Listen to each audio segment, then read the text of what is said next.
my gosh. That's how it always Yes. goes. Oh yeah, sure. I mean, You know, undoubtedly. and that's the gamble you take. Do I shoot this one, you know, or do I wait for a bigger buck to come out? Well, it echoes in my mind, although I don't hunt enough to take advantage of this, but somebody said to shoot the big ones, You got to not shoot the little ones. you got to not shoot the little ones. And take a chance on coming away with You got nothing. to let them walk. Yeah, but So- you'll never get the big ones if you shoot a small one because your hunt's over at that Yeah, point. you're over. But You had the one buck tag. But it goes through that because he had.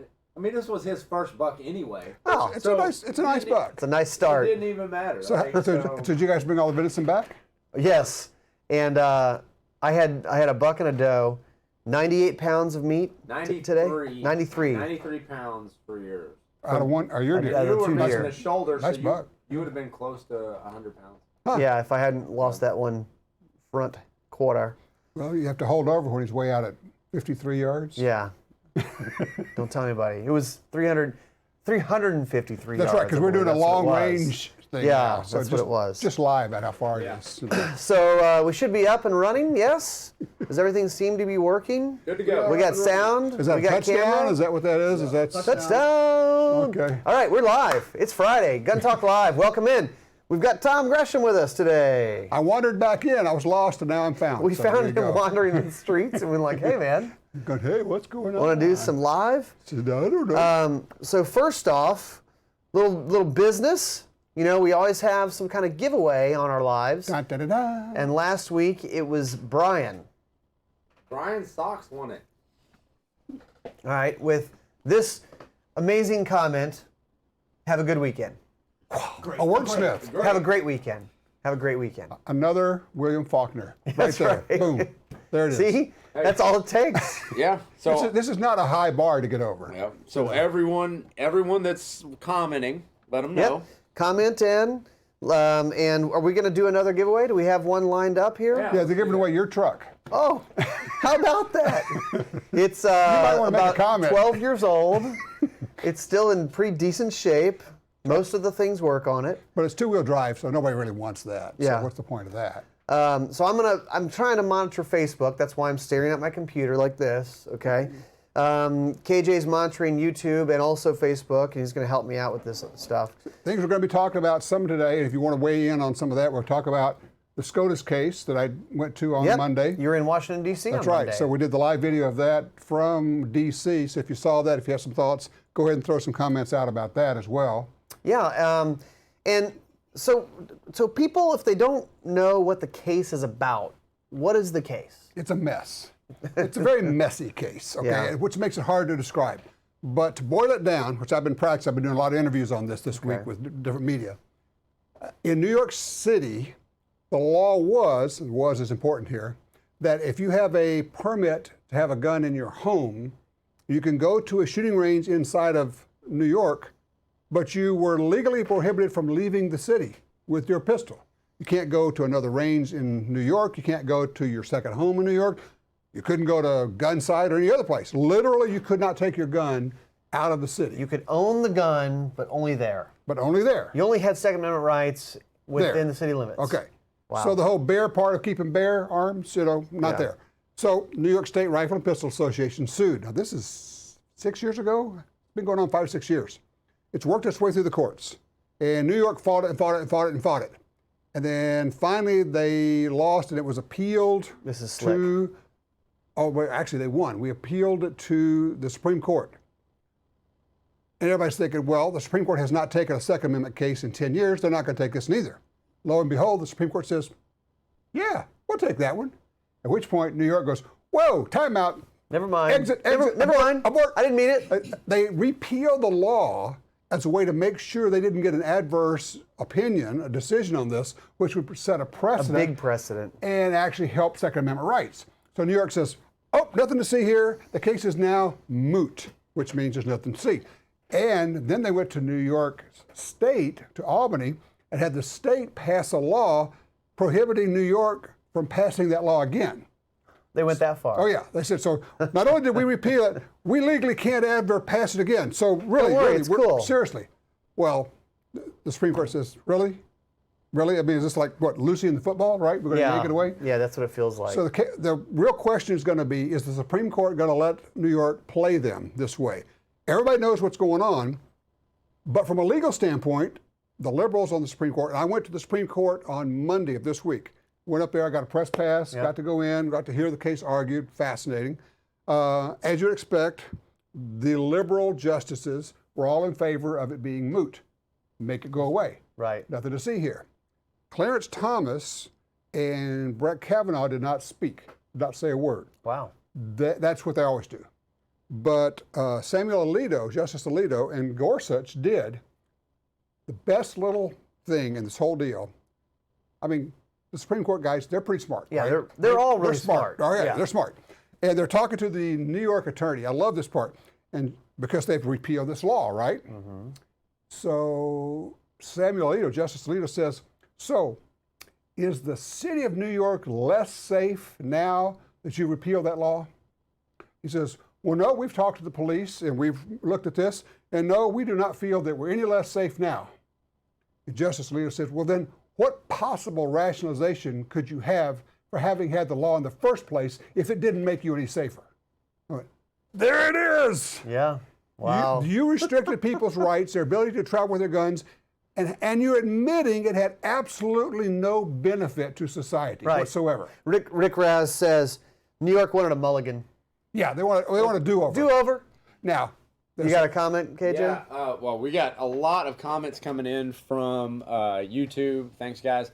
But Airpack, this poor guy, he still can't go to New York City with his permit from upstate. Oh yeah, different deal, but yeah, he can't go in there. But he It's can't a different country, upstate New York versus Manhattan. Okay, I got a number for him to call: 1-800-U-Haul. Out of here, baby. All right, I know. I always say that. People go, "I can't leave." I get it. You can't. But people are fighting the good fight, and they're working on it. Here's the thing. Here's why this case is so important. There's a possibility. They're going to have to decide two things. One, is the case moot? If it is, then it goes away. They're not going to They decide. just throw it out. Yeah. But if they decide, okay, it's not moot, we're actually going to listen to this. I think it's 50-50 on the mootness, but I think if it goes forward, I would call it 80% we're going to get a good decision. What we could get, I don't think we will go quite that far, but we could get a strong decision that says, look, guys, we told you in the Heller decision 10 years ago that the Second Amendment is an individual right. Yeah. And in that decision, it says you cannot ban guns which are in common use. And the lower courts have kind of ignored that and say, well, you said you could have a gun in your home, but you never said anything about outside your home. So we could get a decision that says, okay, it really is a Second Amendment rights, an individual right. You can have a gun outside your home. You cannot ban guns that are in common use, as in AR-15s. Yeah, which NSSF just released a report of how common AR-15s are. 18 million. More than 17 million ARs, 420-something million guns in private hands. Private ownership. In the United States. Yeah. So we have almost 500 million guns, and yet crime keeps going down, murders keep going down, crimes with guns keep going down, according to the FBI. So it really is true that when you have more guns, you have less crime. So talking about, let's segue from this. So kind of the theme of lost rights in New York and some of that stuff. There was an article this week that we were reading, actually came out in Ammo Land today, that I thought was really interesting. Okay. Basically, the idea of the article says we are becoming a nation of we used to when it comes to our rights, Second Amendment rights. We used to be able to do this. We used to be able to do that. And I thought that was one of the reasons we wanted to have you here with us today, is because you've seen it go down. Gray hair, old guy. Over the past, no offense, but that's what it is. You've got some experience over the past 50, 60 years to see I'm how 100 years things old, have you know that, changed. right? Okay. Yeah. All right. All right, well, yeah, it's a good point. We all tend to view things of, I remember, I mean, even at your age, you're thinking about, oh yeah, but I remember back when, and you're starting to do that. Sure. It's human nature, it's what we do. It's a weird feeling. It is a weird feeling. You think, well, I remember when a car cost this, or blah, blah, blah, or whatever it was. I mean, and now you're starting to sound like your parents, and we all do that. Okay. But to your point, when you're my age, I remember when you could order a gun through the mail and it would be mailed to you. There was no such thing as no such thing as a federally licensed dealer. There were no FFLs before 1968. You could, a 13-year-old kid could mow yards, right? save up his money, walk into a store, give him $100 and buy a gun. Absolutely. And take it home and go or shoot. $15 and Or, buy a gun. whatever it was, Back then. right? Yes. And I guess people go, well, gosh, that's crazy. That's why we had it put on these laws. But the thing is, there weren't problems back then. And kids would actually take their guns to school. Right. You know, my father, your grandfather, would take his gun to school and leave it in the coat closet. Yeah. And then hunt on the way home. We didn't do that when I was a kid, but if you went into the parking lot when I was in high school, in the back of pickup trucks, in the back window, there were rifles and shotguns in the back of the pickup trucks with the windows rolled down. Right. Not locked. So, and it sounds real old school folksy. Well, we used to be able to not lock our doors and all this stuff. But I think specifically when we talk about rights and the bigger picture, and they talk about this in this article by David Lapel, it changes the culture because we think, oh, it's just a little bit here, it's just a little bit there, and then it becomes normal to have to ask the government permission. That's where I was going to go. Whatever you are in feels normal. People in California think it's normal to have a list of guns, approved guns that you can buy, and to have a 10-day waiting period, because that's what they know. And I tell them that's not normal and it's not right. It's not normal, nor is it right to have to do a background check to buy a gun. You shouldn't have to do a background check to buy a gun. Only the good guys do that. The bad guys don't do that. They don't. Yeah, they don't do background checks. And on the few times when they do find somebody who really is a bad guy trying to buy a gun, he's almost never prosecuted. There's no net benefit to society of the background checks. But now it's been around so long and it's so normalized, you can't even get anybody on the gun side of things to say, we don't need background checks. Yeah, background checks are ridiculous. They maybe repealed that. They should be. They're going the opposite way. They're saying we need to have universal background checks. Yeah, well, that's the gun ban guys, because at that point, I always ask them, I say, well then, okay, let me ask you a question. How long should your neighbor go to prison for borrowing your shotgun for the weekend to go pheasant hunting? They go, what? Well, that's what we're talking about. If you loan your gun to your neighbor to go pheasant hunting over the weekend in a place where you have universal background checks and you don't go get the approval of the FBI to do that, you committed a felony. Right. That's what a universal background check is. That's what it is. So don't get confused. And then the media says, well, you know, 90% of the people want background checks.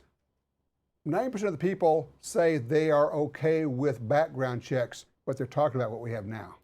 So Andrew on Facebook says, see, I feel like things have gotten a little better in my 33 years. Are we gaining some ground back, or are we still losing the fight?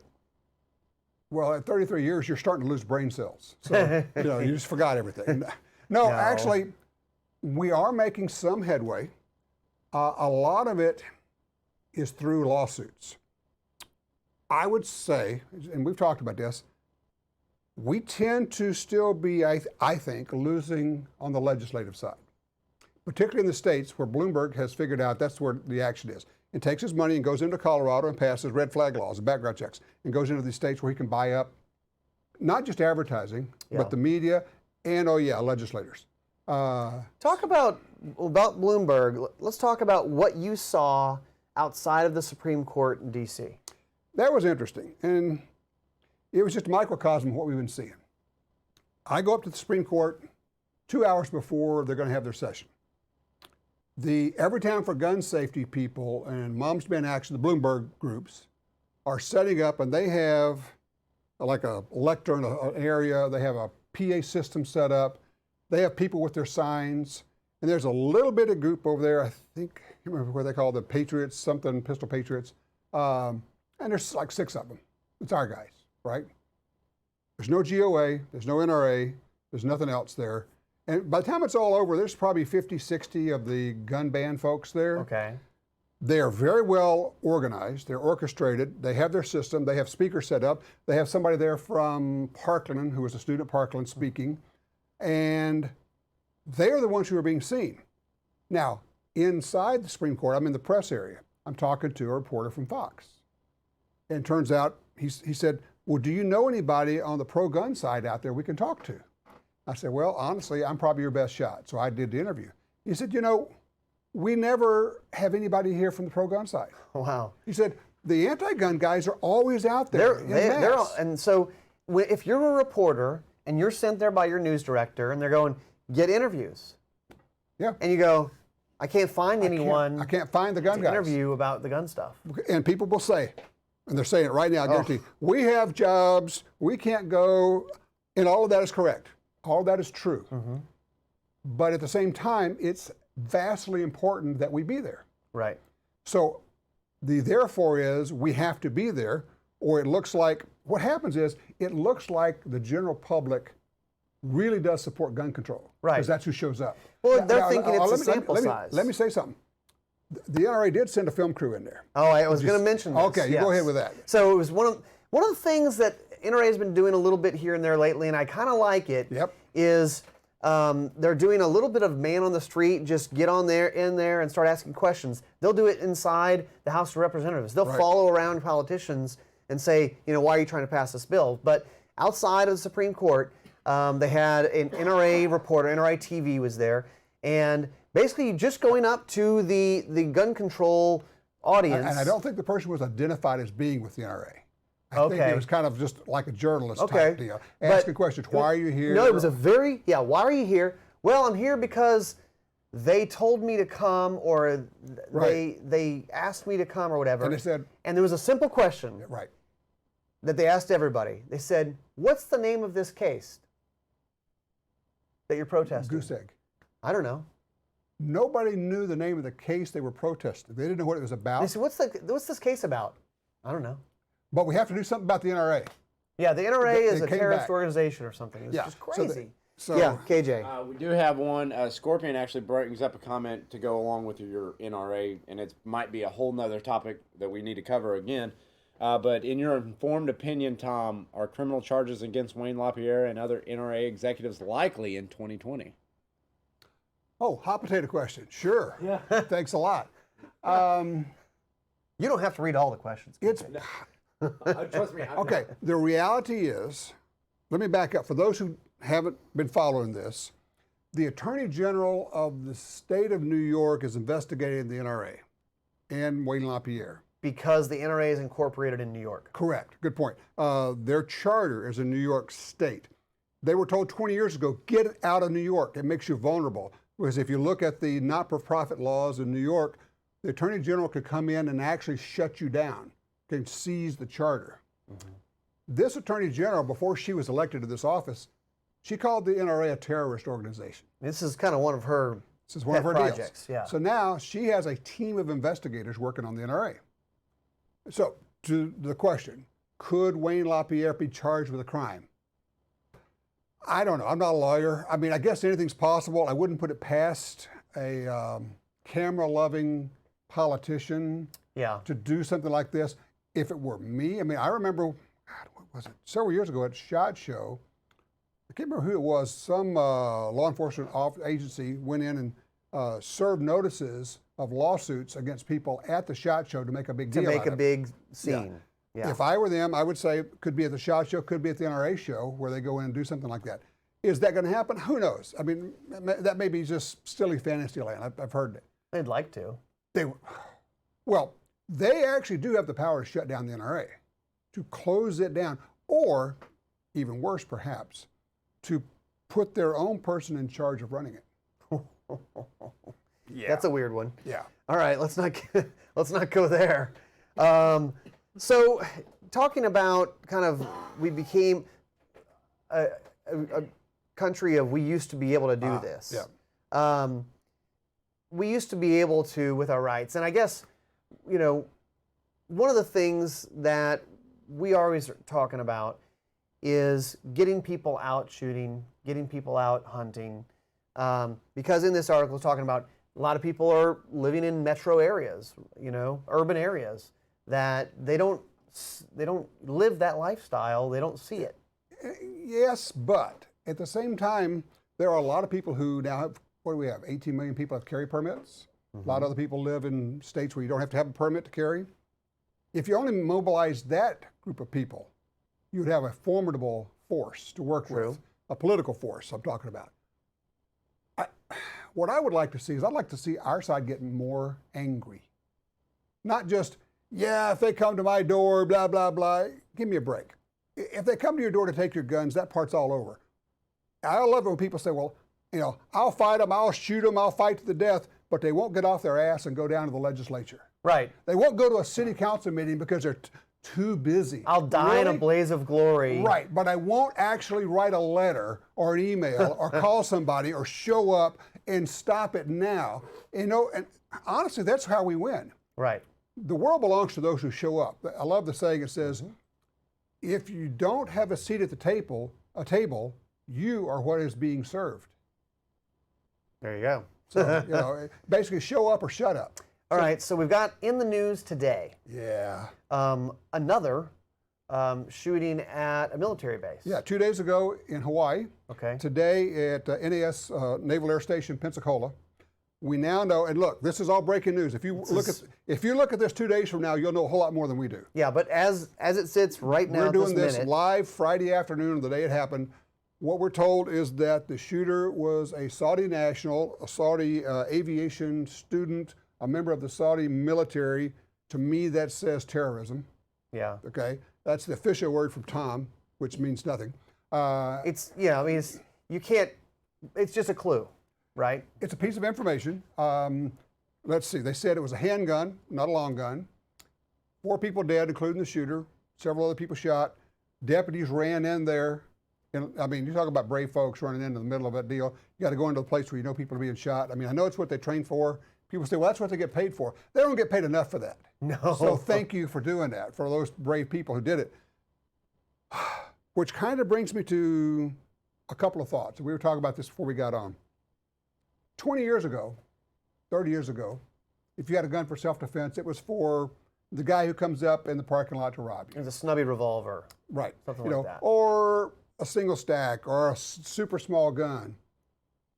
What we're seeing, and now that we have video of everything, right, we're seeing multiple bad guys in a lot of these things, whether it's a carjacking or home invasion or whatever.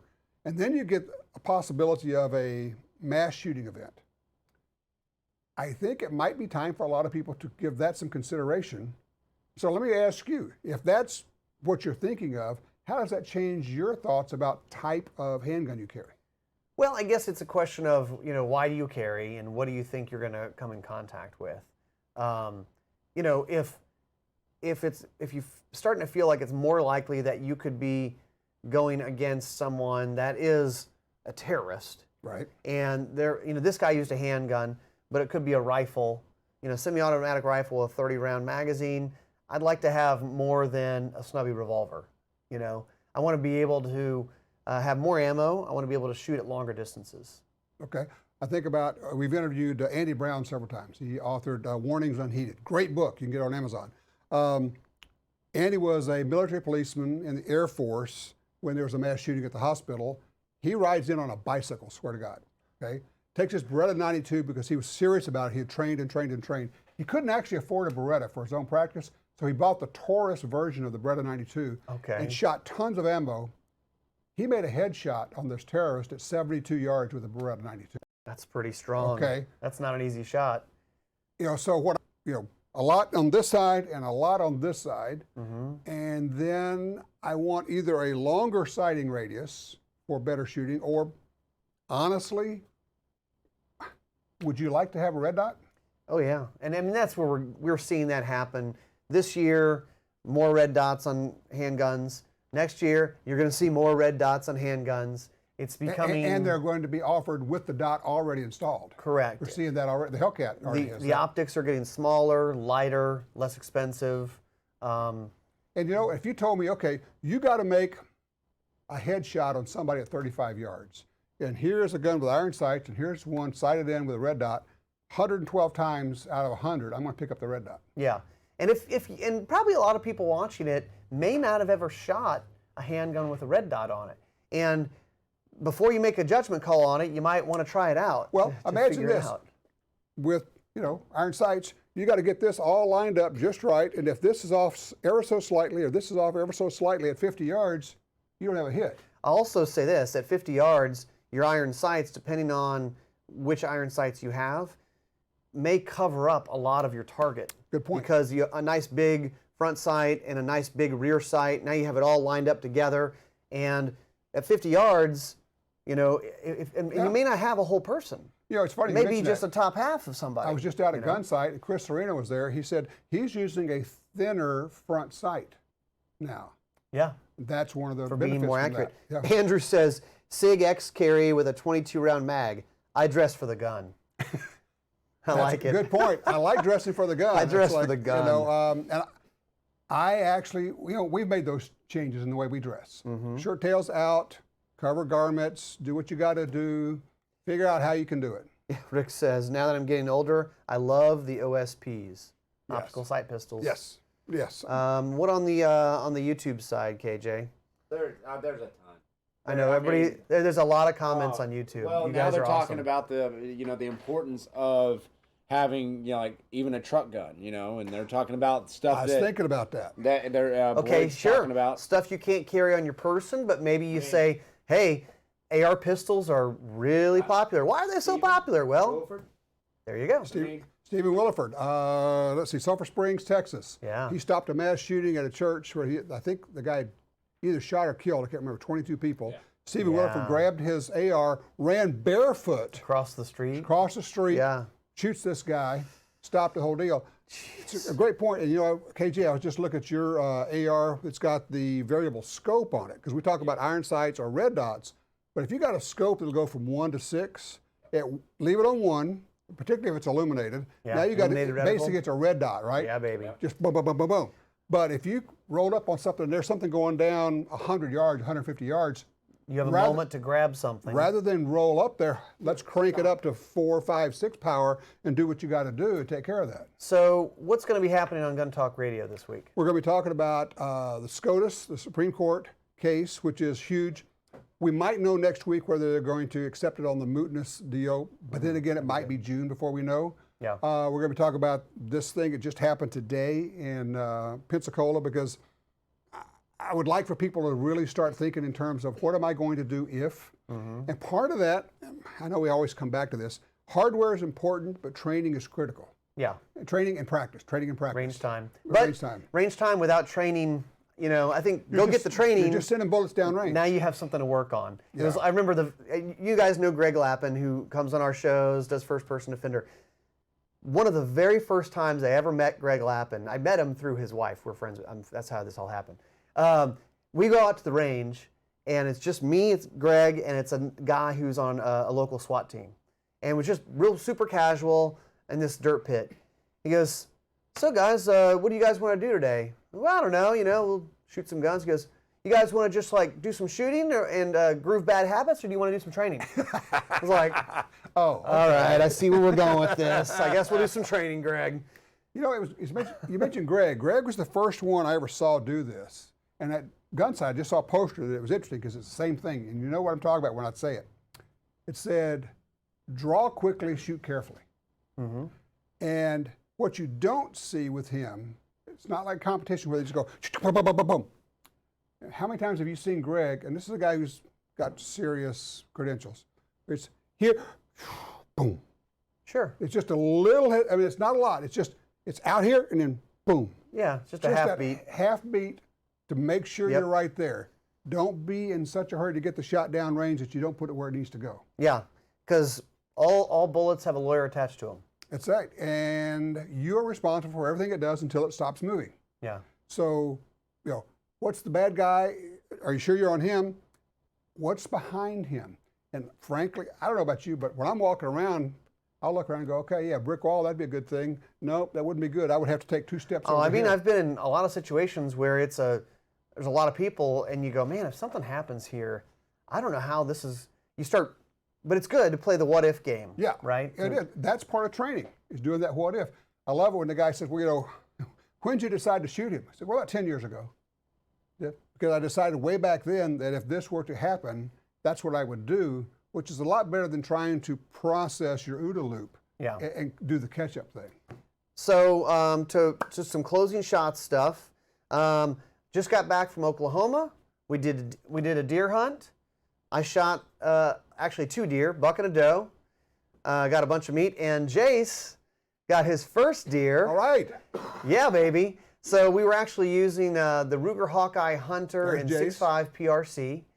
There's Happy Jace. He looks so happy. and I was elated. glad that you were using this 6.5 PRC for that real long shot That's right. you had. I mean, you had to pull the trigger hard to make it go that far. That's my deer, my buck.